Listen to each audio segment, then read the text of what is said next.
3 minutes ago, a single sentence detonated inside palace walls and across continents, and by the time the echoes reached California, Meghan was in tears because Catherine didn't fight back, she finished it. That's how it began. Not with shouting, not with a fiery rebuttal, not with some dramatic royal showdown dripping in accusation. It began with composure, with control, with something far more devastating than anger, finality. As described in the original transcript, Catherine's words were calm, measured, almost gentle in tone, and that's exactly what made them lethal. Because when someone stops arguing and simply draws a line, you don't get a battle. You get a verdict that the statement landed like a sealed envelope stamped no return address. It didn't invite debate. It didn't extend an olive branch. It didn't even acknowledge the storm that had raged for years. And that absence, that chilling refusal to engage, carried more weight than any accusation ever could. Inside royal corridors, aides reportedly froze mid-conversation. Newsrooms hesitated before sending alerts. Commentators read the lines twice, then a third time, searching for heat that wasn't there. But there was no fire, no defensive posture, no counterattack, just clarity. A clarity so precise it sliced the air clean. And somewhere far from the palace gates, Meghan read it in full. Not the headlines, not the commentary, the words themselves. And in that private space, something shifted. Because this wasn't an attack she could rebut. This wasn't a narrative she could redirect. This wasn't even confrontation. It was erasure. To understand why that erasure hit so hard, we have to rewind. Because this didn't happen overnight. Long before this statement sealed the door, there was a fracture. Quiet at first. Polite smiles masking distance. Carefully choreographed public appearances hiding a widening emotional canyon. The world saw awkward moments. Insiders saw pressure building.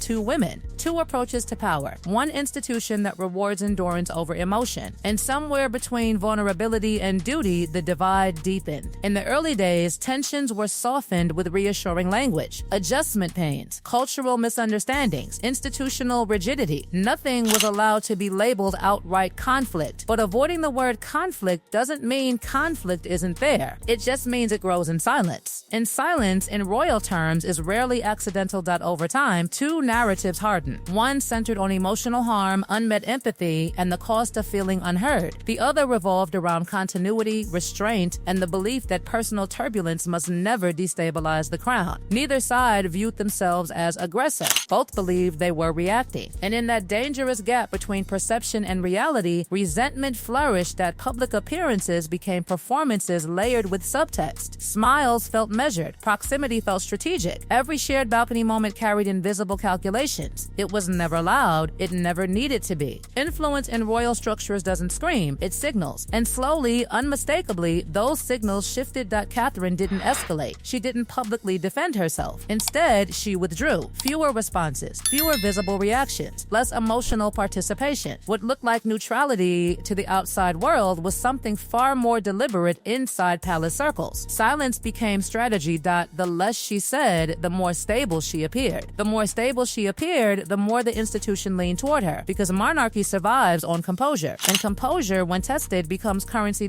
Meanwhile, Meghan's sense of isolation reportedly deepened. Informal channels thinned. Invitations shifted from automatic to conditional. Support felt less organic, more procedural. What once seemed personal began revealing itself as structural. This wasn't just about two individuals. It was about positioning, about who defines the narrative and who defines the future. By the time Catherine began preparing what would become her final statement, reconciliation wasn't quietly lingering in the background. It had already been removed from the table. And here's where it turns devastating. In the days leading up to the statement, Meghan reportedly believed momentum was on her side. Public sympathy existed. Allies were vocal. Media cycles still revolved around reaction and response. The belief was simple: pressure would eventually provoke engagement, but while attention focused outward, Catherine moved inward. She stopped responding where response had once been expected. Familiar patterns broke. Mentions faded. Engagement narrowed. To outsiders, it looked like restraint, maybe even uncertainty. To insiders, it looked like consolidation. Communication tightened. Messages filtered. Conversations that once flowed informally became formal, then rare. This wasn't retreat. It was preparation.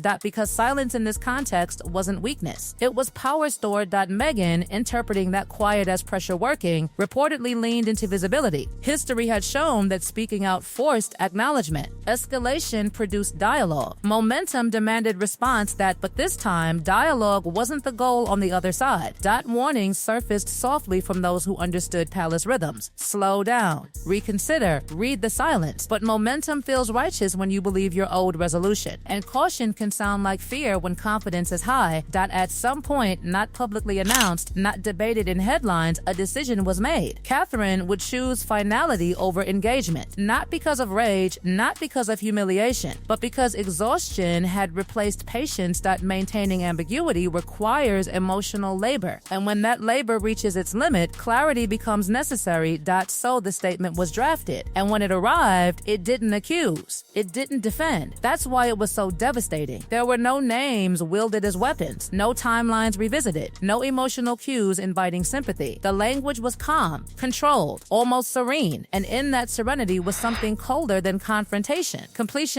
It didn't frame the situation as a disagreement. It framed it as concluded. Analysts quickly realized the most chilling detail: the absence. No acknowledgement of ongoing tension, no invitation to revisit wounds, no suggestion of future dialogue. Silence filled every space where justification might have lived. By refusing to argue, Catherine removed the premise that an argument still existed. And that's when the meaning became unavoidable, the statement wasn't meant to provoke a response. It was meant to end the need for one.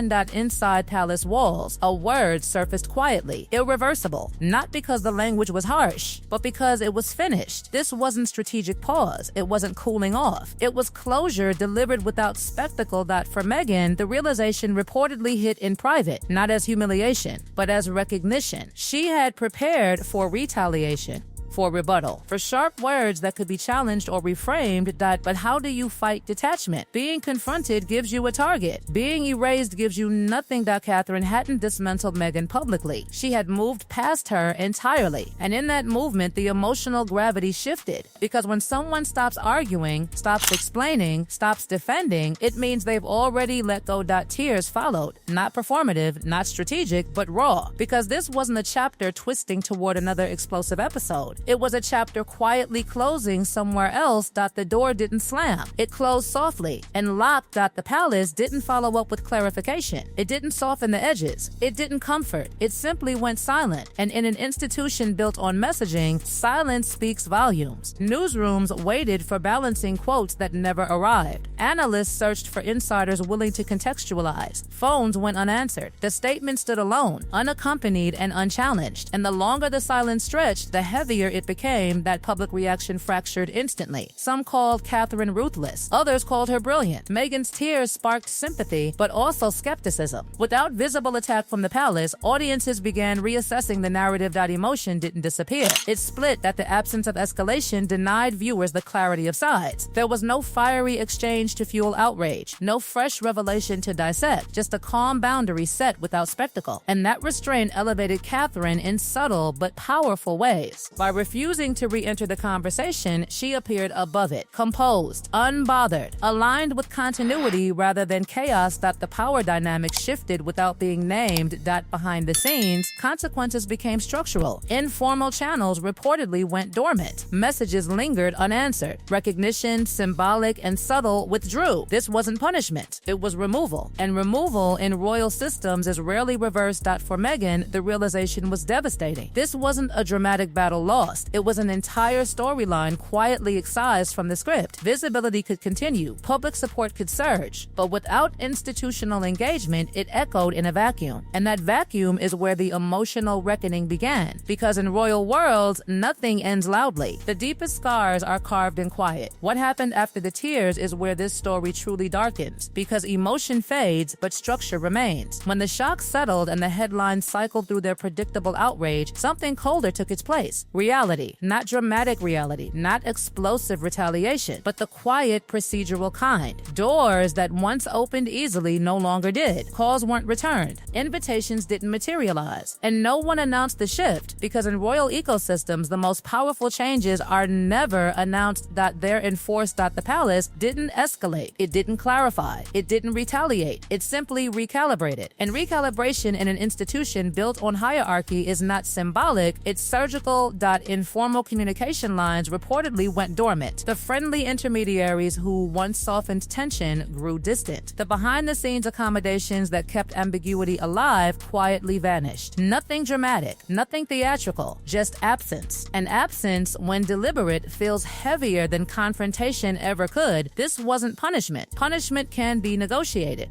This was removal. And removal has gravity. For Meghan, that gravity reportedly manifested as something more complex than heartbreak. It was disorientation. For years, conflict had at least provided movement, response and counter-response, momentum and reaction. Even tension creates rhythm. But now, there was no rhythm. Just stillness. The institution wasn't pushing back. It wasn't pushing at all. The battlefield shifted from confrontation to endurance. And endurance favors the institution. Catherine's decision to disengage did more than close a chapter. It rewrote how chapters end. In a world obsessed with dramatic showdowns, she chose the quiet conclusion. No slamming doors, no fiery exchanges, just a soft click of a lock turning. That quiet is what will echo. Because years from now, analysts won't dissect explosive language. They'll examine restraint. They'll note how the absence of rebuttal redefined authority. How silence deployed deliberately became a tool sharper than accusation. The scars left behind will not be loud.